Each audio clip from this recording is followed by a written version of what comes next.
29e catéchèse du pape François sur l'évangélisation. Sous le souffle de l'Esprit Saint, la créativité et la simplicité, deux traits de l'Esprit Saint. Dans les catéchèses précédentes, nous avons vu que l'annonce de l'Évangile est joie, qu'elle est pour tous et qu'elle concerne l'aujourd'hui.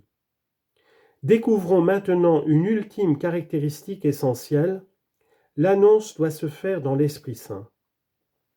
En effet, pour communiquer Dieu, la joyeuse crédibilité du témoignage, l'universalité de l'annonce et l'actualité du message ne suffisent pas. Sans l'Esprit Saint, tout zèle est vain et faussement apostolique, il ne serait que le nôtre et ne porterait pas de fruits. Dans Evangelii Gaudium, j'ai rappelé que Jésus est le premier et le plus grand évangélisateur, que dans toute forme d'évangélisation, la primauté revient toujours à Dieu, qui a voulu nous appeler à collaborer avec lui et nous stimuler avec la force de son esprit. C'est la primauté de l'Esprit Saint.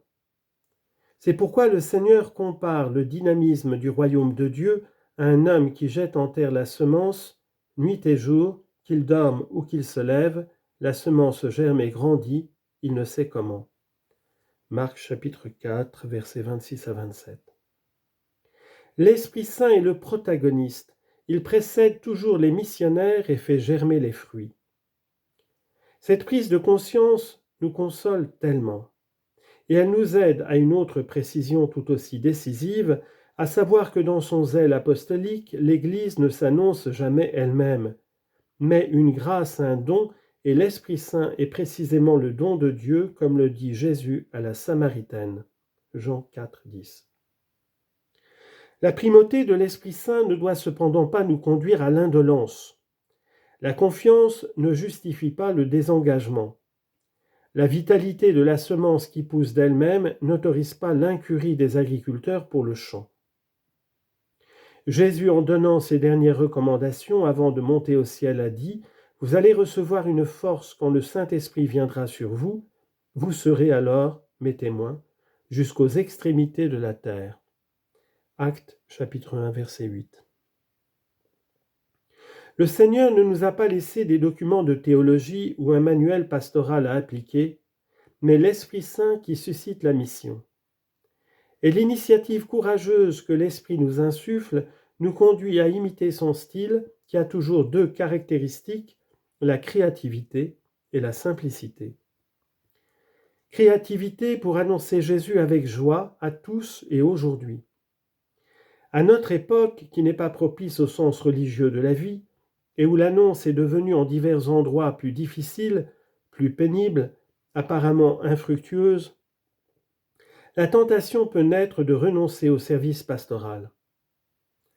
Peut-être se réfugie-t-on dans des zones de confort, comme la répétition habitudinaire de ce que l'on fait toujours, ou dans les appels séduisants d'une spiritualité intimiste, ou même dans un sens mal compris de la centralité de la liturgie. Ce sont des tentations qui se déguisent en fidélité à la tradition, mais souvent, plutôt que des réponses à l'Esprit Saint, ce sont des réactions aux insatisfactions personnelles. En revanche, la créativité pastorale, être audacieux dans l'Esprit Saint, brûlant de son feu missionnaire, sont des preuves de fidélité à l'Esprit.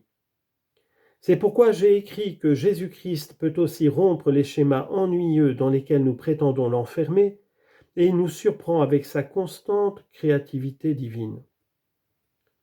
Chaque fois que nous cherchons à revenir à la source pour récupérer la fraîcheur originale de l'Évangile, surgissent de nouvelles voies, des méthodes créatives, d'autres formes d'expression, des signes plus éloquents, des paroles chargées de sens renouvelés pour le monde d'aujourd'hui.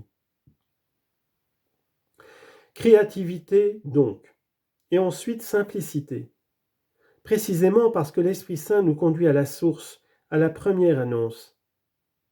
En effet, c'est le feu de l'Esprit qui nous fait croire en Jésus-Christ, qui par sa mort et sa résurrection nous révèle et nous communique l'infinie miséricorde du Père. C'est la première annonce qui doit être au centre de l'activité évangélisatrice et de tout objectif de renouveau ecclésial. Répétez, Jésus-Christ t'aime, il a donné sa vie pour te sauver, et maintenant il est vivant à tes côtés chaque jour pour t'éclairer, pour te fortifier, pour te libérer. Frères et sœurs, laissons-nous attirer par l'Esprit et invoquons-le chaque jour. Que ce soit lui, le commencement de notre être et de notre agir, qui soit au principe de toute activité, réunion, rencontre et annonce. Il vivifie et rajeunit l'Église. Avec lui, nous n'avons pas à craindre, car lui, qui est l'harmonie, tient toujours ensemble créativité et simplicité, suscite la communion et envoie en mission, ouvre à la diversité et ramène à l'unité. Il est notre force, le souffle de notre annonce, la source du zèle apostolique. Viens, Seigneur Esprit Saint.